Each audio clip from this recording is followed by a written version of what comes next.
नमस्कार, मैं रचना शर्मा चढ़ती कला टाइम टीवी देख रहे सभी दर्शकों का स्वागत करती हूं। आप देख रहे हैं हरियाणा न्यूज। समाचारों की शुरुआत से पहले एक नजर आज की मुख्य सुर्खियों पर। हरियाणा में कोरोना ने तोड़ा इस साल का रिकॉर्ड। कोरोना के सर्वाधिक 6277 नए मामले। हरियाणा के सीएम खट्टर की मार्मिक अपील, किसान मानवता के नाते खत्म करें अपना आंदोलन। 21 अप्रैल से संघर्ष तेज करने की तैयारी। गदर आंदोलन के स्थापना दिवस पर वापसी करेंगे पंजाब के किसान। और अब समाचार विस्तार से। कोविड-19 की दूसरी लहर ने हरियाणा में आज के दिन इस साल का रिकॉर्ड तोड़ दिया है। रोजाना हजारों की संख्या में कोरोना पॉजिटिव के नए मामले सामने आ रहे हैं। आज हरियाणा में कोरोना के 6277 नए मामले सामने आए। वहीं कोरोना मरीजों की मौत में वृद्धि हुई है। आज 20 कोरोना मरीजों की मौत भी हुई है, जिसके बाद कुल मृतकों की संख्या 3354 पर पहुंच गई है। हालांकि प्रदेश में कोरोना प्रतिरोधी टीकाकरण भी अपने चरम पर है। बीते 24 घंटे में हरियाणा में कुल 66,640 लोगों को वैक्सीन लगाई गई है और इसके बावजूद राज्य में संक्रमण के कुल मामले बढ़कर 3,42,070 तक पहुंच गए हैं। राज्य में अब 33,817 मरीजों का इलाज चल रहा है। वहीं अब तक 3,04,906 मरीज बीमारी से ठीक हो चुके हैं। कोरोना की दूसरी लहर के कारण बने चिंताजनक हालात को देखते हुए हरियाणा के मुख्यमंत्री मनोहर लाल खट्टर ने किसान भाइयों से अपील की है कि इस संकट के समय में अपने आंदोलन को समाप्त कर दें। सरकार सदैव किसान भाइयों की बात सुनती आई है। विचारों में किसी प्रकार का अंतर हो सकता है, लेकिन इस समय सजग रहने की आवश्यकता है। इसलिए किसान अपने आंदोलन को खत्म करें और घरों को वापस लौटें। हरियाणा के मुख्यमंत्री मनोहर लाल खट्टर ने यह भी कहा कि आंदोलन करना हर किसी का लोकतांत्रिक अधिकार है, परंतु इस समय जो वैश्विक महामारी पूरी मानवता के लिए खतरा बनी हुई है, उससे बचाव करना भी हम सबकी सामूहिक जिम्मेदारी है। सीएम ने कहा है कि किसानों को नैतिकता के आधार पर इस महामारी से बचाव के लिए अपने आंदोलन समाप्त करना चाहिए। 3 कृषि कानूनों के खिलाफ किसानों का दिल्ली की सीमाओं पर आंदोलन जारी है। इस आंदोलन को खत्म करने के लिए कई दौर की वार्ता किसान और सरकार के बीच हो चुकी है, लेकिन अभी तक इसका कोई समाधान नहीं हो पाया है। इस बीच अब 3 कृषि कानूनों को लेकर आंदोलन कर रहे अन्नदाताओं की मांग की बातचीत से हल निकालने और किसान संगठनों के साथ वार्ता को फिर से शुरू करने के लिए हरियाणा के उप मुख्यमंत्री दुष्यंत चौटाला ने देश के प्रधानमंत्री नरेंद्र मोदी को पत्र लिखा है। उन्होंने पत्र में लिखा कि आंदोलनकारी किसानों से 3 से 4 वरिष्ठ मंत्रियों की कमेटी बनाकर दोबारा बातचीत की शुरू की जाए और किसान आंदोलन का लंबा चलना चिंता का विषय है। बातचीत से हर समस्या का हल संभव है। किसानों की मांगों का सौहार्दपूर्ण समाधान होना चाहिए। पूरे देश के साथ साथ दिल्ली से सटे फरीदाबाद में भी कोरोना का कहर कम नहीं है, लेकिन कोरोना महामारी के दौरान फ्रंट लाइन में आकर काम करने वाले सफाई कर्मचारी इन दिनों कोरोना की नहीं बल्कि वेतन न मिलने की मार छेड़ रहे हैं, जिसके चलते सफाई कर्मचारी पिछले 4 दिनों से नगर निगम में प्रदर्शन कर वेतन देने की मांग कर रहे हैं। लेकिन कर्मचारियों का आरोप है कि उन्हें वेतन देना तो दूर, नगर निगम के कमिश्नर यशपाल यादव ने आकर उनसे बात भी नहीं की, जिसके चलते उन्हें चेतावनी दी है कि जब तक उनका वेतन नहीं मिलता तब तक उनका धरना प्रदर्शन जारी रहेगा।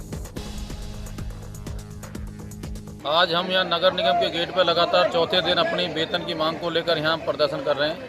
हमारा मार्च महीने का जो वेतन है आज 16 तारीख हो गई, फिर शासन ने अभी तक कोई इंतजाम नहीं किया, जबकि यहाँ पर जो नगर निगम आयुक्त का चार्ज है वो नगर निगम जो हमारे फरीदाबाद के जिला उपायुक्त आदरणीय यशपाल यादव जी के हाथों में है। उसके बावजूद भी हमारी तनख्वाह अभी तक प्रबंध नहीं किया गया। आज कोरोना काल है, हम ये चाहते हैं कि हमारे भी घर पर राशन होना चाहिए समय पर। आज एडमिशन भी चल रहे हैं, एडमिशन भी हमारे को बच्चों को करना है, फिर शासन कब तक हमारी वेतन का प्रबंध करेगा।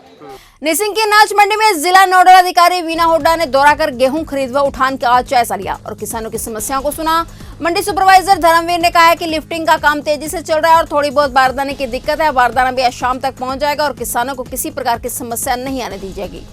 नहीं, लिफ्टिंग में कल से कुछ तेजी आई है और अगले 2 दिन के अंदर लिफ्टिंग पूरी होगी। बारदाने की बहुत दिक्कत है, बारदाने की थोड़ी दिक्कत जरूर है, बट आ रहा है, शाम तक पहुंच जाएगा।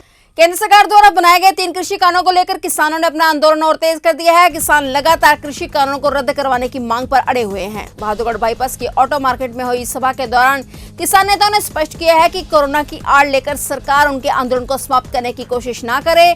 फिलहाल किसान गेहूं की फसल काटने में व्यस्त हैं। 21 अप्रैल के बाद पंजाब से किसान बहादुरगढ़ वापसी करेंगे। 21 अप्रैल को गदर आंदोलन के स्थापना दिवस पर पंजाब से बड़ी संख्या में युवा, किसान, मजदूर व महिलाएं टिकरी बॉर्डर पर पहुंचेंगी। इससे सरकार का भ्रम दूर हो जाएगा कि यहाँ पर आंदोलनकारियों की संख्या कम नहीं है। पिछले साल कोरोना के कारण लगे लॉकडाउन के बाद अब आकर मुश्किल से परिवहन विभाग की व्यवस्था पटरी पर लौटी थी, लेकिन अब फिर से कोरोना संक्रमण का असर परिवहन गतिविधियों को दिखना शुरू हो गया है। दिल्ली, मथुरा, हरिद्वार समेत कुछ इंटरस्टेट रूटों की बसें बंद हो गई हैं। तो राजस्थान में बसें ले जाते समय बस चालक परिचालक को यह ध्यान में रखना होगा। वहीं बस में 25 से ज्यादा यात्री बैठे हैं, तो क्योंकि राजस्थान में 25 से ज्यादा यात्रियों के बसों को ले जाने की अनुमति नहीं है। अब रोडवेज कर्मचारी भी संक्रमण की चपेट में आने लगे हैं। चीन से हरिद्वार जाने वाली बस को उत्तराखंड बॉर्डर पर रोक दिए जाने के बाद उत्तर प्रदेश के मुजफ्फरनगर तक भेजा जा रहा था, लेकिन अब इसे भी रोक दिया गया है। वहीं मथुरा जाने वाली बसों के पहिए भी थम गए हैं। अब राजस्थान सरकार के आदेश है कि हरियाणा रोडवेज की बसें अगर राजस्थान आती हैं तो इनमें 25 से ज्यादा यात्री सवार न हो। इससे इन बसों के भविष्य में चलते रहने पर भी संकट मंडराने लगा है। राज्यसभा सांसद दीपेंद्र हुड्डा भिवानी में कई कार्यक्रमों में शामिल हुए। इस दौरान वो प्रेम नगर के किसान धरने पर पहुंचे और धरने पर बैठे किसानों को अपना पूर्ण समर्थन दिया। उन्होंने कहा कि सरकार मानवता के लिए किसानों से आंदोलन समाप्त करने को कह रही है, जबकि सरकार को ऐसे संकट काल में भी अपना घर परिवार छोड़ आंदोलन करे किसानों का दर्द समझना चाहिए। दीपेंद्र हुड्डा ने कहा कि पिछले करीब 5 महीनों से किसान दिल्ली की सीमाओं पर शांतिपूर्ण तरीके से आंदोलन कर रहे हैं और इस दौरान 300 से भी ज्यादा किसानों ने अपनी जान गंवा दी है, लेकिन यह सरकार टस से मस नहीं हुई है। उसने जरा भी मानवता नहीं दिखाई। दीपेंद्र हुड्डा ने सवाल किया कि आखिर सरकार किसानों का दर्द कब समझेगी। उन्होंने सरकार से फिर से आग्रह किया है कि मानवता के लिए वो अपनी जिद छोड़ें और किसानों की मांगों को स्वीकार कर उन्हें घर लौटा दें। फिलहाल हरियाणा न्यूज में इतना ही। तब तक के लिए देखते रहिए चढ़ती कला टाइम टीवी और मुझे दीजिए इजाजत। धन्यवाद।